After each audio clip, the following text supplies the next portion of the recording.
Hello students, मैं Vinod Kumar Jangid Vinod chemistry club में आपका स्वागत करता हूं। आज हम पढ़ेंगे ऑर्गेनिक केमिस्ट्री में structure of protein and it's denaturation,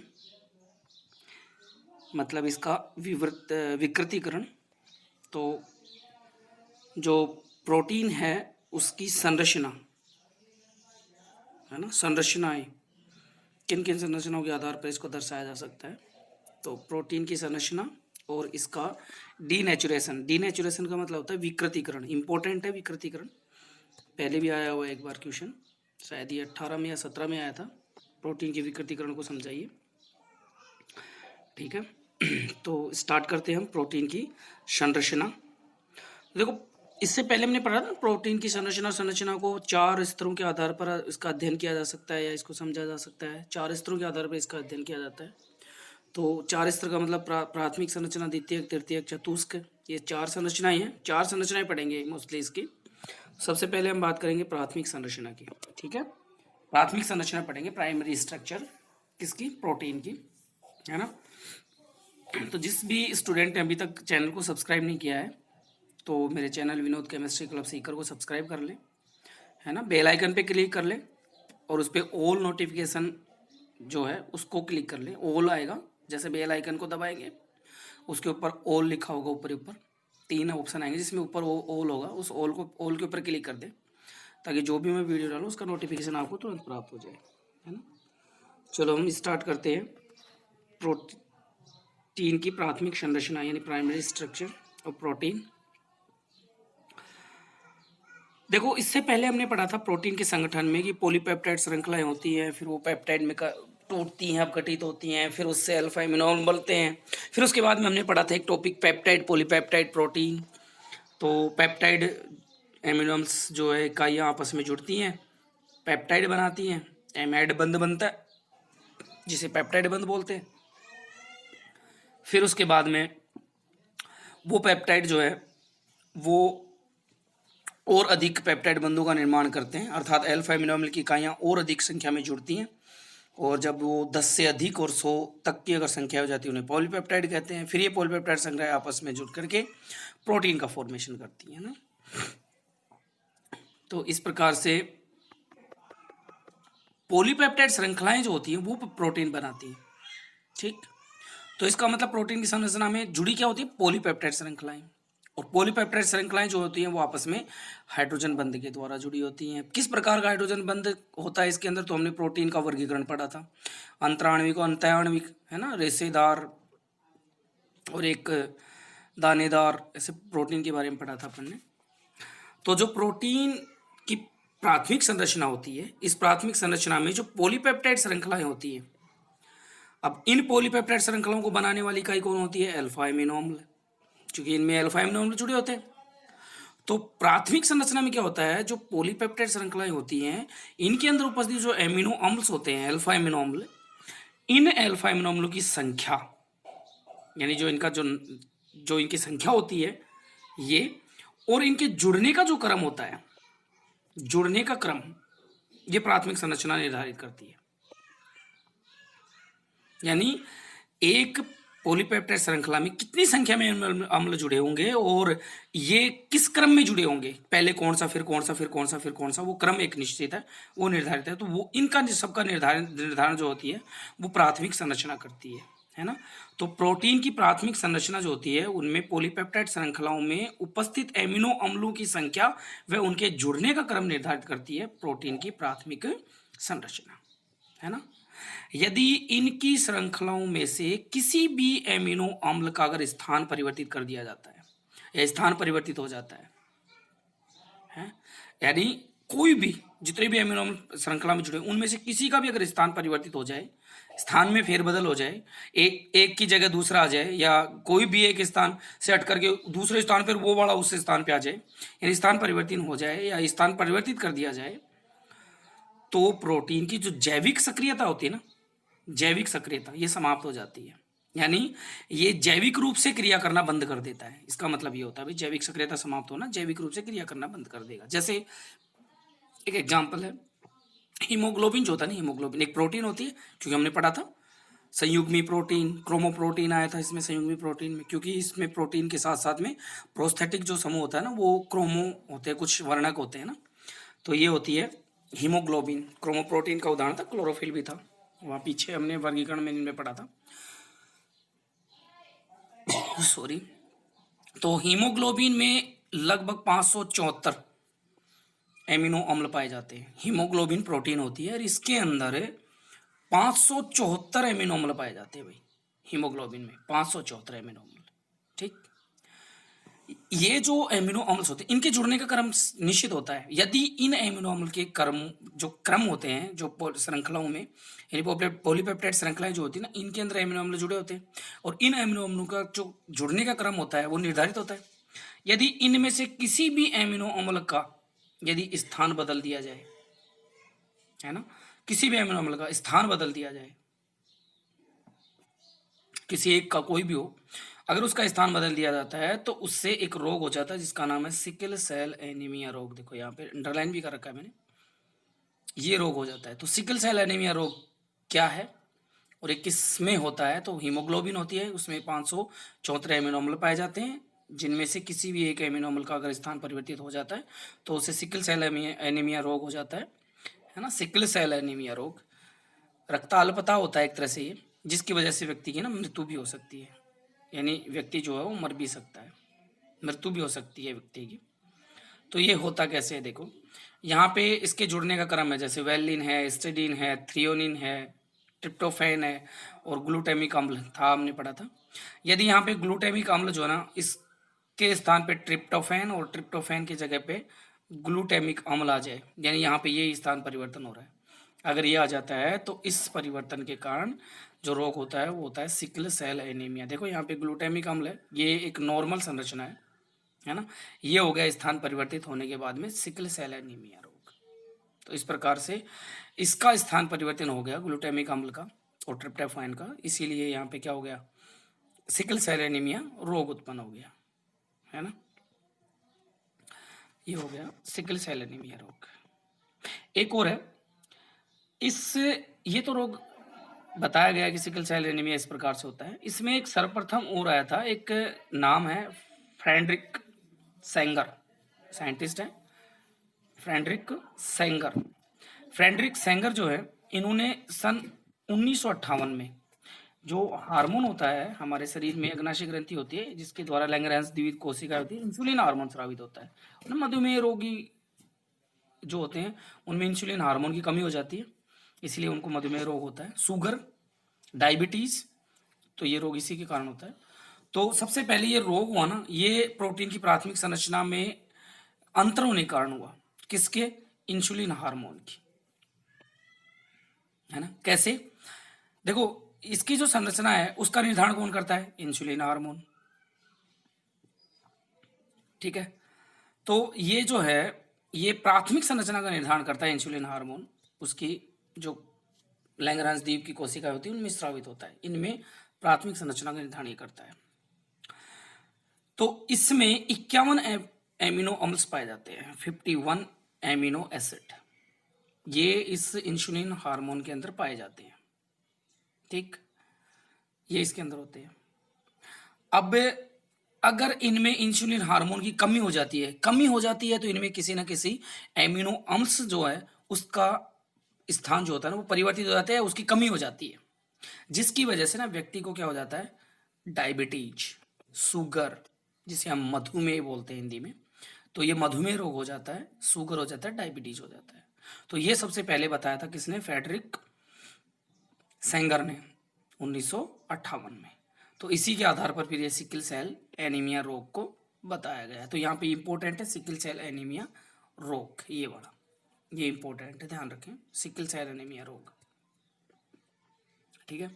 इसके बाद में हम बात करते हैं प्रोटीन की द्वितीयक संरचना, सेकेंडरी स्ट्रक्चर ऑफ प्रोटीन। तो प्रोटीन की जो द्वितीयक संरचना है ये क्या होगी? प्राथमिक संरचना से ही बनी है द्वितीयक संरचना, क्योंकि पहले प्राथमिक बनती है, सरलतम संरचना बनती है, फिर उसके बाद में धीरे धीरे जटिल होती जाती है और फिर द्वितीयक बनती है, फिर तृतीयक बनती है, क्योंकि उसमें एमिनोम्स की संख्या बढ़ती जाएगी तो वो पेप्टाइड से पॉलीपेप्टाइड बनता जाएगा, फिर और पॉलीपेप्टाइड श्रृंखलाएं बनेंगी, वो आपस में द्विक द्वारा जुड़ेंगी, इस प्रकार से वो द्वितीयक संरचना, तृतीयक संरचना, चतुर्थ संरचना का निर्माण करते जाएंगे। देखो अब सबसे पहले बात करते हैं द्वितीयक संरचना में एक संरचना आएगी अल्फा हेलिक्स संरचना। तो द्वितीयक संरचना क्या होती है पहले इसकी बात कर लेते हैं। तो प्रोटीन की जो प्राथमिक संरचना होती है ना, इस प्राथमिक संरचना में जो पॉलीपेप्टाइड श्रृंखलाएं होती हैं, तो इस प्राथमिक संरचना में कुछ हाइड्रोजन बॉन्ड, जो नए हाइड्रोजन बॉन्ड बन जाते हैं। तो प्राथमिक संरचना में हाइड्रोजन बॉन्ड जो होते हैं, बनते हैं, जुड़ते हैं, तो ये हाइड्रोजन बंध द्वारा एक प्राथमिक संरचना का आकार जो होता है ना, वो नया ही बन जाता है। यानी ये जो प्राथमिक संरचना होती है, हाइड्रोजन बॉन्ड बनने के कारण ये नया आकार ग्रहण कर लेती है ना, आकार अलग से ग्रहण कर लेती है, और ये नया आकार ग्रहण करती है ना, इस नए आकार से जो प्राप्त होती है संरचना, उस संरचना को क्या कहते हैं, प्रोटीन की द्वितीयक संरचना, सेकेंडरी स्ट्रक्चर, द्वितीयक संरचना कहते हैं। तो प्रोटीन की जो प्राथमिक संरचना होती है, इस प्राथमिक संरचना में हाइड्रोजन बंध बनाकर जो आकार ग्रहण करती है, यानी प्रोटीन की प्राथमिक संरचना हाइड्रोजन बंध बनाकर के जो आकार ग्रहण करती है, ये प्रोटीन की द्वितीयक संरचना कहलाती है। तो ग्रहण करती है उसे क्या कहते हैं, प्रोटीन की द्वितीयक संरचना, है ना। प्रोटीन की जो द्वितीयक संरचना होती है ना, ये दो प्रकार की होती है भाई, अभी बताया था मैंने। तो ये कब होती है, जब प्रोटीन की प्राथमिक संरचना जो है हाइड्रोजन बंध बनाकर एक नया आकार ग्रहण कर लेती है, जिसे हम द्वितीयक संरचना बोलेंगे। तो कैसे आकार ग्रहण कर सकती है, कैसा हाइड्रोजन बंध द्वारा नया आकार बनता है, तो उसको दो संरचनाओं द्वारा समझा सकता है, यानी कि ये दो संरचनाएं होती है, इसकी भी, द्वितीयक की भी। तो पहली है अल्फा हेलिक्स संरचना, अल्फा हेलिक्स। इस संरचना को सबसे पहले एक साइंटिस्ट थे लाइनस पॉलिंग, ठीक है, लाइनस पॉलिंग, ये साइंटिस्ट हैं। इन्होंने 1951 में ये संरचना दी थी, सबसे पहले प्रस्तावित की थी हेलिक्स, अल्फा हेलिक्स संरचना, ये लाइनस ने दी थी 1900, लाइनस पॉलिंग 1951 में, ठीक। इसमें जो पॉलीपेप्टाइड श्रृंखलाएं होती है ना, पॉलीपेप्टाइड श्रृंखलाएं, ये जैसे रिबन नहीं होता, बालू में डालने वाला चौड़ा सा रिबन होता है, उसको ऐसे ऐसे मोड़ेंगे तो एक अजीब सी संरचना बनती है, सर्पिलाकार, जैसे सांप के से ना ऐसे उसको करेंगे तो सर्पिलाकार सी संरचना बनती है।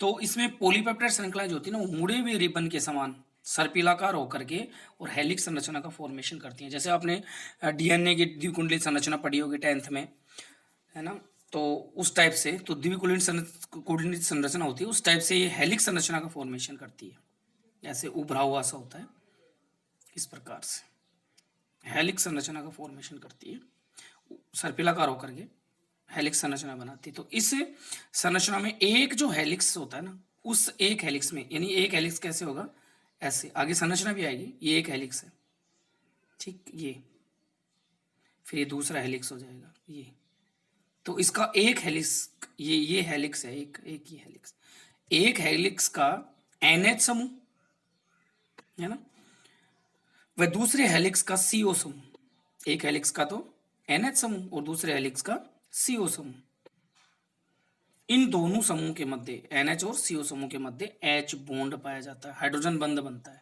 आगे संरचना में बताएंगे कैसे बनता है। इन दोनों के मध्य किस किस के, एक हेलिक्स के NH और दूसरे हेलिक्स के CO बंध के मध्य हाइड्रोजन, यानी CO जो बॉन्ड होता है ना, C double bond O bond, इसके मध्य हाइड्रोजन बंध पाया जाता है, ठीक, हाइड्रोजन बंध बनता है, जिसके द्वारा ये हेलिक्स आपस में जुड़े हुए होते हैं।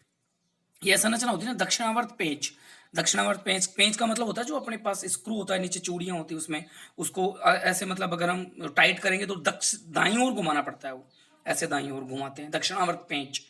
आपने फिजिक्स में पढ़े होंगे ना फ्लेमिंग के नियम, दाएं हाथ का बाएं हाथ का, तो दक्षिणावर्त जो नियम होता है, उसके दक्षिणावर्त पेंच के समान दिखाई देती है इसकी संरचना। और ये हेलिक्स होता है ना, इसका घूर्णन जो होता है ना, वो दक्षिणावर्त, यानी दाईं ओर घुमाते हैं, ऐसे ऐसे घूमेगा दाईं ओर, तो दाईं ओर घूर्णन होता है इसका। इसका एग्जाम्पल है भाई मायोसिन, यानी मांसपेशियों में पाई जाने वाली protein myosin. Creatine protein, creatine मतलब बाल ऊन जो होते हैं ना, उसके अंदर क्रिएटिन प्रोटीन पाई जाती है, तो ये इसके अल्फा हेलिक्स संरचना के उदाहरण है, मायोसिन प्रोटीन और क्रिएटिन प्रोटीन, ठीक। तो इसकी संरचना ये है, इस प्रकार से देखो, ये रही, ये एक हेलिक्स हो गया, ये दूसरा हेलिक्स हो गया, ये तीसरा हेलिक्स हो गया, इस प्रकार से हेलिक्स हैं। तो यहाँ पे ये एक हेलिक्स हो गया, फिर ये दूसरा हेलिक्स हो गया यहाँ पे, तो इस हेलिक्स का और इस दूसरे हेलिक्स का, तो एक हेलिक्स का NH देखो ये रहा, दूसरे हेलिक्स के CO देखो ये रहा, है ना, इन दोनों के मध्य बंध बनाएगा। फिर इसका CO तो इसके NH से, तो एक हेलिक्स का तो NH और दूसरे हेलिक्स का CO, देखो ये रहा। फिर ऐसे इसमें है, ये रहा, तो एक हेलिक्स का NH और दूसरे हेलिक्स का CO आपस में किस बंध द्वारा जुड़े थे, हाइड्रोजन बॉन्ड, ये है H बॉन्ड, इसको बोलते हैं डॉट डॉट वाला है ना, इसको हाइड्रोजन बॉन्ड बोलते हैं, हाइड्रोजन बंध द्वारा जुड़ा होता है और इस प्रकार से हेलिक्स की संरचना होती है ना। ये आप बना लेंगे अल्फा हेलिक्स संरचना, ये है अल्फा हेलिक्स। ठीक, अब हम बात करते हैं इसकी दूसरी संरचना, और वो है बीटा सीट या लहरीदार चद्दर संरचना। यानी जैसे चद्दर जो होती है ना, चद्दर उसमें लहरें गिर जाएं, ऐसे एक बार अगर उठाते हैं तो उसमें लहर लहर सी आ जाती है इस टाइप की, ये देखो ये इस प्रकार से, ये लहरीदार, ये एक ये ऐसे लहर हो गई, तो इनके मध्य में हाइड्रोजन बंध बना हुआ है, देखो ये रही, ये हाइड्रोजन बंध बने हुए हैं, तो बीटा सीट लहरीदार चद्दर संरचना इसी को बोला जाता है। तो इस प्रकार की संरचना होती है। तो ये कब बनती है, जब अल्फा हेलिक्स संरचनाओं को, है ना, इसमें जो उपस्थित पॉलीपेप्टाइड श्रृंखला उनको अधिकतम दूरी तक खींच लेते हैं, अल्फा हेलिक्स की जो पॉलीपेप्टाइड श्रृंखला होती है इसको अधिकतम दूरी तक खींच लेते हैं ना, तो ये दोनों, ये जो संरचनाएं होती है ना, ये पॉलीपेप्टाइड श्रृंखलाएं होती है ना, ये एक दूसरे के समांतर हो जाती हैं। समांतर देखो ये हो रही, ये समांतर हो गई ऐसे, फिर ये इधर ये समांतर हो गई, फिर ये इधर समांतर हो गई, फिर ये इधर समांतर हो गई। समांतर मतलब रेल की पटरियों की जैसे, कहीं काटेंगे नहीं, दूर तक चलती जाए, तो इस प्रकार से एक दूसरे के समांतर हो जाती हैं। तो यदि अल्फा हेलिक्स संरचनाओं को में उपस्थित पॉलीपेप्टाइड श्रृंखलाओं को यदि अधिकतम दूरी तक खींच दिया जाता है, यानी अधिकतम दूरी तक खींच लेते हैं, तो ये जो श्रृंखलाएं होती है ना, एक दूसरे क्या हो जाती है, समांतर हो जाती है ना, समांतर हो जाती है, जिससे एक लहरदार संरचना का फॉर्मेशन हो जाता है, यानी इस टाइप की संरचना का निर्माण हो जाता है, एक लहरदार संरचना बन जाती है ना। तो जिसे हम क्या कहते हैं, लहरीदार संरचना, या फिर बीटा सीट या फिर बीटा लहरीदार चद्दर संरचना कहा जाता है। तो इसको कहते हैं कब, जब अल्फा हेलिक्स संरचनाओं में उपस्थित पॉलीपेप्टाइड श्रृंखलाओं को अधिकतम दूरी तक खींचा जाता है ना, तो ये एक दूसरे के समांतर हो जाती है, जिससे एक लहरदार संरचना का निर्माण होता है ना। इसे ही क्या कहते हैं, बीटा सीट या बीटा लहरीदार चद्दर संरचना कहा जाता है। और इसमें जो पॉलीपेप्टाइड श्रृंखलाएं होती हैं वो समांतर क्रम में हाइड्रोजन बंध द्वारा जुड़ी होती है, एक दूसरे से H बॉन्ड द्वारा जुड़ी होती है, हाइड्रोजन बंध द्वारा जुड़ती है समांतर क्रम में, जैसे बताया था ना मैंने, ये देखो ये समांतर, फिर हाइड्रोजन बंध, फिर ये समांतर, फिर हाइड्रोजन बंध, फिर ये समांतर, फिर हाइड्रोजन बंध, इस प्रकार से समांतर और फिर हाइड्रोजन बंध द्वारा ये आपस में जुड़ी हुई होती है। ठीक, इसका एग्जाम्पल है रेशम, जो रेशम का धागा होता है, रेशम का जो होता है कपड़ा, ये रेशम जो होता है ना, वो इसी प्रकार की संरचना का उदाहरण है। ठीक, देखो एक संरचना तो ये हो गई बीटा लहरीदार चद्दर संरचना। अब इसमें जो पॉलीपेप्टाइड श्रृंखलाएं होती है, उन श्रृंखला में क्या होता है, एमाइड बॉन्ड, देखो ये रहा CO और NH बंध, ये रहा ये वाला बंध, ये देखो N इससे जुड़ा हुआ है, C डबल बॉन्ड हो, आगे हाइड्रोजन बंध बना लेगा, तो ये एमाइड बंध है, इस प्रकार से एमाइड बंध बना हुआ है यहाँ पे। तो एक तो ये संरचना बनती है, तो नॉर्मल संरचना है जो अपन बता सकते हैं इसके लैंग्वेज के आधार पर। फिर उसके बाद में ये संरचना देखो, इसमें लहर आ रही है, ये लहरीदार हो गया ये एक तरह से, फिर ये लहरीदार हो गया एक तरह से, फिर ये लहरीदार हो गया, फिर ये लहरीदार हो गया, देखो ये हो रहा है इस प्रकार से, देखो ये हो रहा, ये हो गया, ये हो गया, तो ये बिल्कुल लहरें अब एक दूसरे के समांतर, देखो ये एक दूसरे के समांतर ये हो गई, फिर इसके बाद में ये एक दूसरे के समांतर हो जाएंगे, ये फिर ये एक दूसरे के समांतर हो रही, देखो हो रही कि नहीं हो रही, इस प्रकार से ये लहरें सी पड़ जाती हैं। देखो ये इस प्रकार से मैंने बनाया ना, ये थोड़ा दूर बन रहा है, ये देखो ये लहर इसकी तरह ही हो रही है, ये लहर, अब देखो ये समांतर एक दूसरे के, फिर ये समांतर एक दूसरे के, फिर ये समांतर एक दूसरे के, इस प्रकार से देखो ये यहाँ पे एमाइड बंध बनाना अपने को नॉर्मली। अब इसमें करना क्या है आपको, ये संरचना बनाने के लिए आप थोड़ा सा इसको देख लेंगे, नोट्स जब मैं PDF भेजूंगा तो और अच्छी तरह समझ में आ जाएगा। RCH, देखो ये रहा RCH, ठीक है। अब इस CH की एक वैलेंसी पूरी हो रही है इस R के द्वारा जुड़ करके, अब एक वैलेंसी हो रही है इस H के द्वारा जुड़ करके, अब इसकी दो वैलेंसी बच गई, एक से जुड़ा हुआ है NH, देखो ये जुड़ा हुआ है, ठीक, दूसरा जुड़ा हुआ है C डबल बॉन्ड हो, ये जुड़ा हुआ, ठीक है, इस प्रकार से। अब ये जो है ना, ये पूरा एक इस प्रकार से देखो RCH NH ऊपर C डबल बॉन्ड हो नीचे RC, ये इस प्रकार से, ये एक लाइन में तो ये लिख लेंगे, थोड़ा थोड़ा गैप देंगे अपन, फिर उसके बाद में इसी को उल्टा कर देंगे, जैसे R इधर लिखा हुआ है ना, अब इस R को इधर लिख देंगे, CH को इधर लिख देंगे पीछे की तरफ, तो देखो ये बना दिया ये वाला, इस प्रकार से ये जितने ये बनाए उसके नीचे ही थोड़ा नीचे गैप जरूर दे देना, तो यहाँ पे ये इस प्रकार से जितने ये लिखे ना उतने ही ये लिख लेंगे नीचे। आर को भी इधर कर दिया इस साइड में, पहले आर की तरफ था बाई तरफ था, अब आर को दाई तरफ कर दिया। फिर वापस से जो पहले लिखा था हमने दाई तरफ आर को, वही आर को वापस से लिखना है अपने को। तो देखिए अब यहाँ पे ये जो उसके नीचे वाला देखो, ये वापस से आर, देखो ये वाला पहला और तीसरा आर, देखो ये सेम आ रहा ना, ऐसे लिख देना है, जितने हैं ये इतने ये लिख देना है। और वही सी एच और एन एच ऊपर नीचे ये बॉन्ड बनाने हैं इसके। फिर ये वाले वापस से लिखना है, ये वाला तो 2 बार ये हो गए और 2 बार ये हो गए उल्टा आर करके। फिर इनका ना ये बॉन्ड बनाना है एन एच, ये वाला, ये एन और सी के मध्य ये बंध बन जाएगा, इससे एक एन एच जुड़ेगा, इससे सी डबल बॉन्ड हो जुड़ेगा, इससे एक एन एच जुड़ेगा, इससे सी डबल बॉन्ड हो जुड़ेगा। इस प्रकार से जुड़ करके ये बीटा सीट संरचना का फॉर्मेशन होगा, है ना, बीटा सीट संरचना बनेगी। तो आपको इस प्रकार से बना लेना है। नहीं समझ में आया तो आप कमेंट डाल देना, फिर और बता देंगे। बाकी सिंपल है, कोई दिक्कत नहीं है, आपको मैंने समझा दिया है। आई होप आपको समझ में आ गया होगा। फिर भी अगर नहीं समझ में आए, देखो एक बार तो आर सी एच इस प्रकार से लिखना है, बाई तरफ आर को करके सी एच और एक इस सी एच से एन एच जोड़ना है और एक सी डबल बॉन्ड जोड़ना है। इस प्रकार से आप तो जोड़ दो एक बार सीधे, ऐसे 4 बार लिख लो इसको। फिर उसके बाद में ये लहरें सी आप लहरीदार बनाना है, तो ये देखो ये लहरें बनी हुई इस प्रकार से। फिर उसको उल्टा कर दो, आर को इधर कर दो, सी एच को पीछे की तरफ कर दो, देख लो ऐसे। फिर ये जितने हैं उतने ही उसके नीचे लिख दो थोड़ा सा, और इस प्रकार से। अब इसमें देखो ये सी एच जो है ना, इससे एन एच जुड़ा हुआ, देखो ये जुड़ा हुआ ऊपर की तरफ एन एच, ये देखिए आप अच्छी तरह से दिखेगा, ये रहा एन एच जुड़ा ना।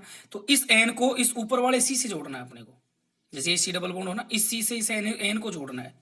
इस प्रकार से जोड़ करके ये संरचना बना लो। तो एक बार ऐसे, फिर एक बार ऐसे, फिर एक बार ऐसे, फिर एक बार ऐसे। तो इस प्रकार से बना करके बीटा लहरेदार चदर संरचना इसका निर्माण हो जाएगा। ठीक है, कर लोगे आप। आई होप आपको समझ में आ गया होगा। थोड़ा सिंपल ही कर दिया है, फिर भी आप और देख लेना, प्रैक्टिस करोगे अपने आप आ जाएगा। ओके, अब हम बात करते हैं यहाँ पे प्रोटीन की तृतीयक संरचना, टर्सरी स्ट्रक्चर ऑफ प्रोटीन। तृतीयक संरचना, देखो तृतीयक संरचना किससे बनेगी? द्वितीयक संरचना से। जैसे द्वितीयक संरचना किससे बनी? प्राथमिक संरचना से। प्राथमिक संरचना से द्वितीयक बनी, द्वितीयक से कौन बनेगी? तृतीयक संरचना। अब इसमें क्या होगा, जैसे उसके अंदर क्या होता है कि जो हाइड्रोजन बंध बन जाते हैं पॉलीपेप्टाइड श्रृंखलाओं के मध्य, जिससे एक नई आकृति हो जाती है, और वो नई आकृति जो होती है ना, वो द्वितीयक संरचना कहलाती है।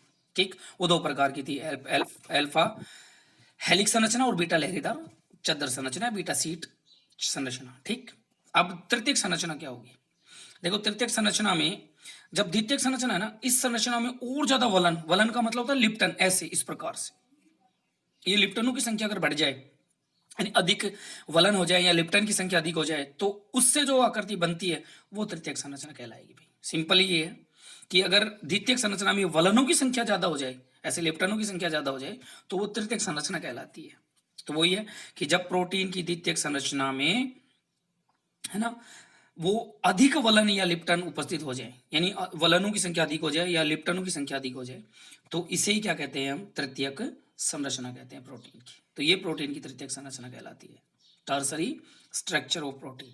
ठीक, तो ये जो तृतीयक संरचना होती है, टर्सरी स्ट्रक्चर होती है, तृतीयक संरचना होती है, वो द्विविमीय यानी 2D और त्रिविमीय 3D, ये स्थायी होती हैं, यानी 2D में भी और 3D में भी। तो ये 2D और 3D में अधिक स्थायी होती हैं। ठीक है, 2D 3D में अधिक स्थायी होती है, क्योंकि इनमें ना ये अधिक स्थायी क्यों होती है 2D और 3D में?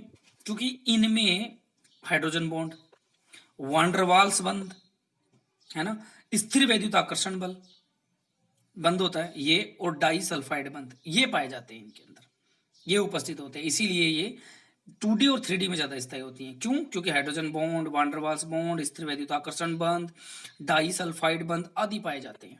तो आप इनको तो ना फिजिक्स में भी पढ़ते हो आप। डाई सल्फाइड जो है वो अपने केमिस्ट्री में चलता है, डाई सल्फाइड, सल्फाइड यानी 2 सल्फर जुड़ करके इस प्रकार से। तो इस प्रकार के बंध इनमें पाए जाते हैं, जिसकी वजह से ये इनकी 2D और 3D जो स्ट्रक्चर है वो अधिक स्थायी होती है। ओके, तो ये जो तृतीयक संरचना होती है ना, इसमें एक खास बात होती है। तृतीयक संरचना जो वो प्रोटीन अणु जो होता है ना, उसको गोलाकार या फिर रेसेदार जो आकृति होती है ना वो देती है, यानी कि एक रेसेदार आकृति, रेसा सा होगा, जैसे बाल नहीं होते बाल, उस टाइप में, या फिर गोलाकार, गोलाकार का मतलब हो गया इस प्रकार से, ऐसे गोलाकार, इस प्रकार की आकृति देगी। तो तृतीयक संरचना ही क्या करती है, प्रोटीन जो होता है ना उसको गोलाकार, या तो गोलाकार होगा या फिर क्या होगा, रेशेदार होगा। वो किसके कारण डिपेंड करेगा? वो हाइड्रोजन बॉन्ड के कारण डिपेंड करेगा, किस प्रकार का हाइड्रोजन बॉन्ड है, अंतराणविक है या फिर अंतः आणविक है। अगर अंतराणविक होगा तो निश्चित रूप से क्या होगा, रेशेदार, और अगर अंतः आणविक होगा तो गोलाकार। हमने पढ़ा भी था दानेदार और रेशेदार, तो वो है इस एक तरह से इस प्रकार से। तो तृतीयक संरचना ही प्रोटीन अणु को गोलाकार व रेशेदार आकृति प्रदान करती है या देती है। ठीक, अब इसके बाद में हम बात करते हैं प्रोटीन की चतुष्क संरचना, यानी नंबर 4 वाली संरचना, चतुष्क संरचना। तो ये जो प्रोटीन की चतुष्क संरचना होती है ना स्टूडेंट्स, ये जो होती है ये सभी प्रोटीनों के अंदर नहीं पाई जाती है, सभी प्रोटीनों में नहीं होती है ये संरचना। यानी कि सारी प्रोटीनों के अंदर चतुष्क संरचना जरूरी नहीं है पाई जाए, हाँ तृतीयक संरचना पाई जाएगी, लेकिन चतुष्क संरचना सभी प्रोटीनों में नहीं होती है, कुछ एक प्रोटीनों में होती है, सभी में नहीं होती है। ठीक, तो कुछ प्रोटीनों में 2 या 2 से अधिक पॉलीपेप्टाइड श्रृंखलाएं जो होती है ना, कुछ प्रोटीनों में, सभी में नहीं होती है, कुछ प्रोटीन में होती है। कुछ में क्या होती है, अब बनती कैसे है पॉलीपेप्टाइड श्रृंखलाओं द्वारा, तो 2 या 2 से अधिक पॉलीपेप्टाइड श्रृंखलाएं जो होती है ना, ये पॉलीपेप्टाइड श्रृंखलाएं ये आपस में मिल करके ये मिल जाती है, और इन्हीं से मिलकर के बनी होती है कौन सी चतुष्क संरचना। 2 या 2 से अधिक पॉलीपेप्टाइड श्रृंखलाओं से मिलकर बनी होती है ये, कुछ प्रोटीन में ही, सभी में नहीं होती है। तो इन पॉलीपेप्टाइड श्रृंखलाओं को प्रोटीन की उप इकाइयां कहते हैं। जो ये 2 श्रृंखलाएं आपस में जुड़ करके चतुष्क संरचना बनाती है, तो 2 श्रृंखलाएं जुड़ गई, तो 2 पॉलीपेप्टाइड श्रृंखलाएं जुड़ गई ना, तो इन दोनों को क्या कहेंगे, उप इकाई। किसकी, इस चतुष्क संरचना की उप इकाइयां कह देंगे। एक उप इकाई मिलेगी, दूसरी उप इकाई मिलेगी, और क्या बना देगी, प्रोटीन की चतुष्क संरचना। तो 2 उप इकाइयां मिलकर के इस संरचना का फॉर्मेशन करती है ना।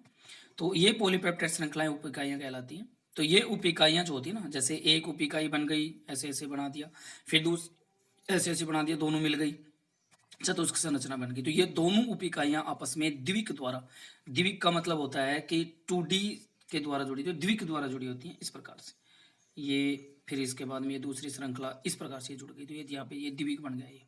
तो इस प्रकार से ये जुड़ी हुई होती है, द्विक विन्यास द्वारा ये आपस में जुड़ी हुई होती है ना। और ये ऐसे लगती है जैसे कोई धागे नहीं होता, धागों को अपन उलझा दें, इसको इस पे, इसको इसके, इसको बहुत सारे धागों का एक जाल सा बना दे, उलझा उलझा करके उनको, फिर उनको ना एकदम से इकट्ठा करेंगे तो बहुत सारे धागे आपस में उलझ जाते हैं। तो ये उलझे हुए धागे के समान दिखाई देती हैं, ऐसे लगता है जैसे धागे हुए उलझे हुए बहुत सारे, तो उलझे हुए धागे के समान। तो चतुष्क संरचना कैसी दिखाई देती है, उलझे हुए धागों के समान दिखाई देती है। तो ये हो गई प्रोटीन की चतुष्क संरचना। तो सभी प्रोटीन में ये नहीं पाई जाती है ना। तो कुछ प्रोटीन में ये 2 या 2 से अधिक पॉलीपेप्टाइड श्रृंखलाएं आपस में मिल जाती हैं और ये इस संरचना का निर्माण करती हैं। ये 2 पॉलीपेप्टाइड या 2 या 2 से अधिक जितनी बनती हैं, जुड़ती हैं पॉलीपेप्टाइड श्रृंखलाएं, ये क्या कहलाती हैं, इसकी उप इकाइयां कहलाती हैं, है ना।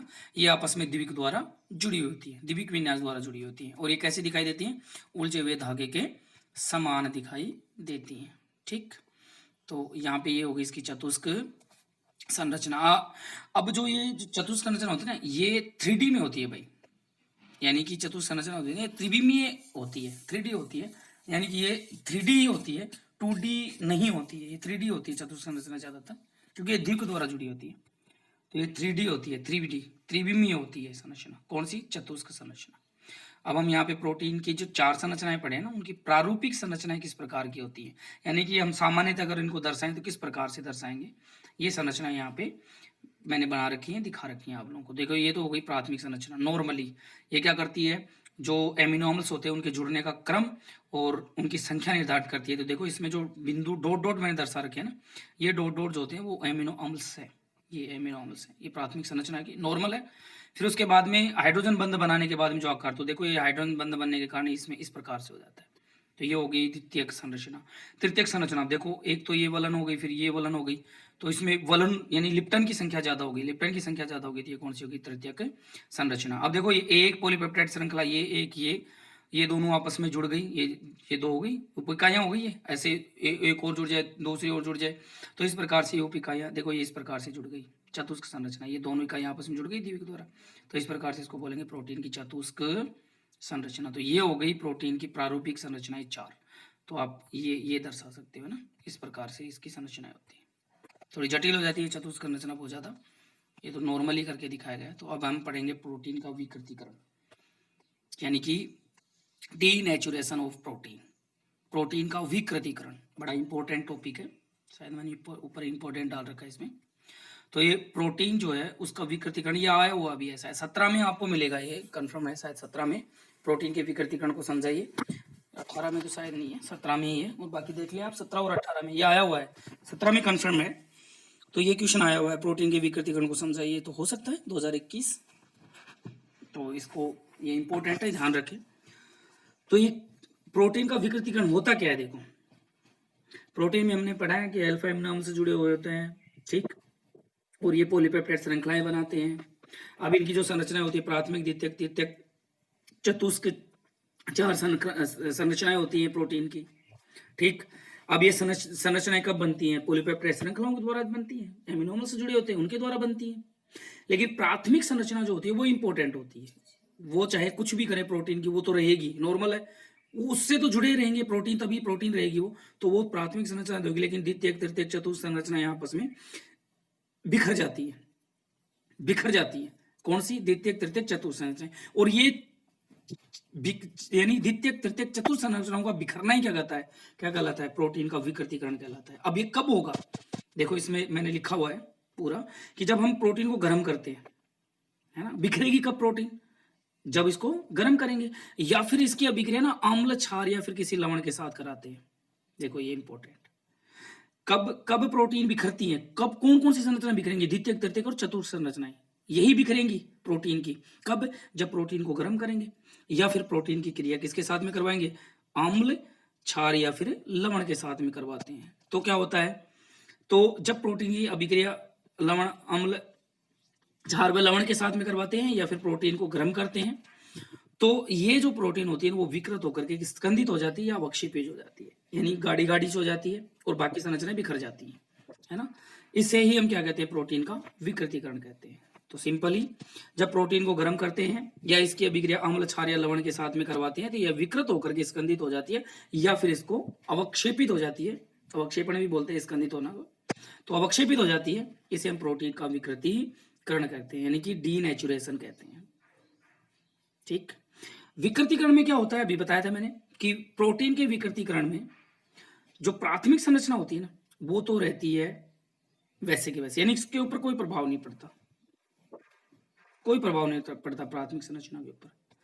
लेकिन इसकी द्वितीयक, तृतीयक और चतुष्क संरचना, मैंने अभी बोला था थोड़ी देर पहले, ये क्या हो जाती है, टूट जाती है, नहीं बिखर जाती है, टूट जाती है। इसीलिए प्रोटीन क्या हो जाती है, स्कंदित हो जाती है या फिर अवक्षेपित हो जाती है गर्म करने या फिर अम्लक्षार के साथ क्रिया करवाने पर, ठीक। इसीलिए प्रोटीन का विकृतीकरण हो जाता है। तो इसमें कौन कौन सी संरचना है, ये क्वेश्चन भी पहले वैसे कंपटीशन लेवल पे पूछा गया है कि जब प्रोटीन का विकृतीकरण होता है तो कौन सी संरचना जो होती है वो अप्रभावित रहती है, तो अप्रभावित रहती है यानी कि कोई प्रभाव नहीं पड़ता, कौन सी संरचना, प्राथमिक संरचना, और प्रभावित होती है कौन सी संरचना, द्वितीयक, तृतीयक और चतुष्क संरचना, ये प्रभावित होती है, यानी टूट जाती है, बिखर जाती है, किसमें, प्रोटीन के विकृतीकरण में। बड़ा इंपॉर्टेंट, कंपटीशन लेवल पे भी बहुत इंपॉर्टेंट है, ध्यान रखें, है ना।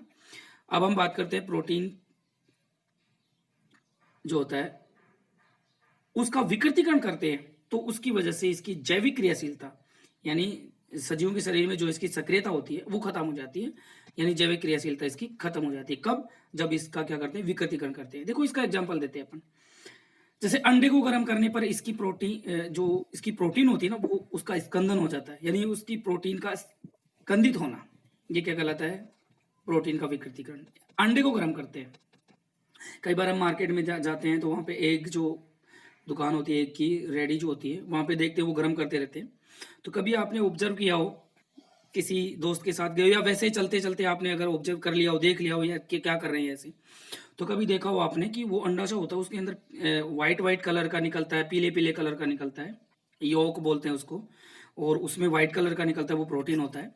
जब उसको गर्म किया जाता है, जैसे वो गर्म करते हैं तो वो ना गाढ़ा गाढ़ा सा हो जाता है, गाढ़ा गाढ़ा सा हो जाता है, स्कंदित हो जाता है। तो जैसे उसको गर्म कर देते हैं या फिर उसको बिना फोड़े, एक को बिना फोड़े उसको उबाल देते हैं, गर्म कर देते हैं, तो अंदर से ना जैसे उसको निकालेंगे तो ऊपर का जो कवर होता है, जो कैल्शियम कार्बोनेट का बना होता है, वो कैल्शियम कार्बोनेट का कवर हटा देते हैं, तो अंदर से बिल्कुल गाढ़ी गाढ़ी सी, यानी स्कंदित जमी हुई सी जो प्रोटीन है वो निकलेगी, उसमें से सारा जो सिस्टम होता है अंदर का वो सारा गायब हो चुका होता है ना, सूख जाता है।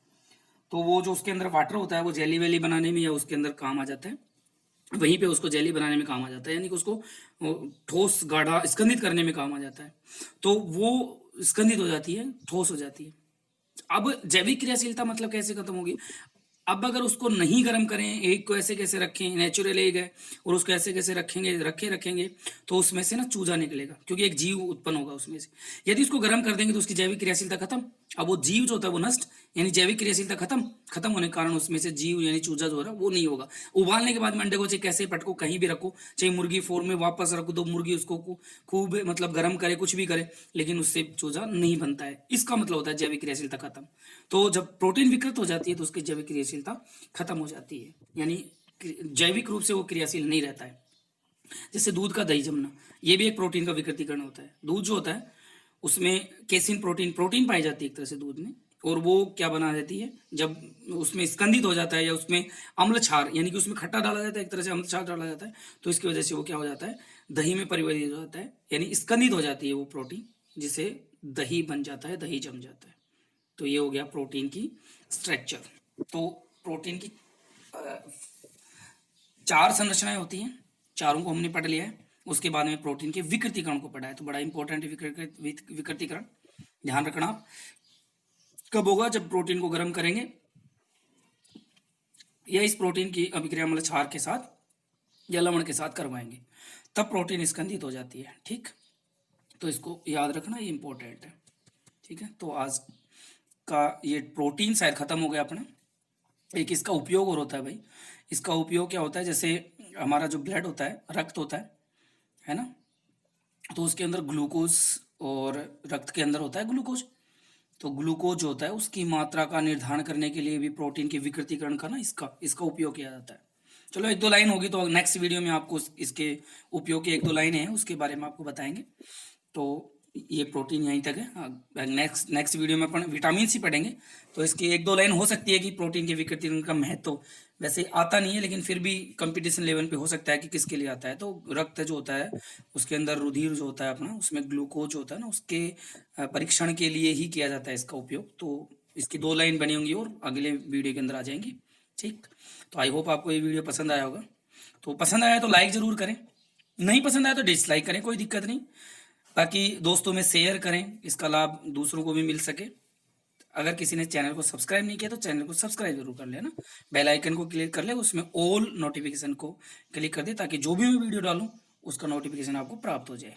ठीक, तो आई होप आपको वीडियो पसंद आया होगा, मज़ा आया होगा आपको वीडियो में। ठीक है, तो फिर हाजिर होंगे नेक्स्ट वीडियो के साथ। तब तक के लिए bye bye, thank you so much.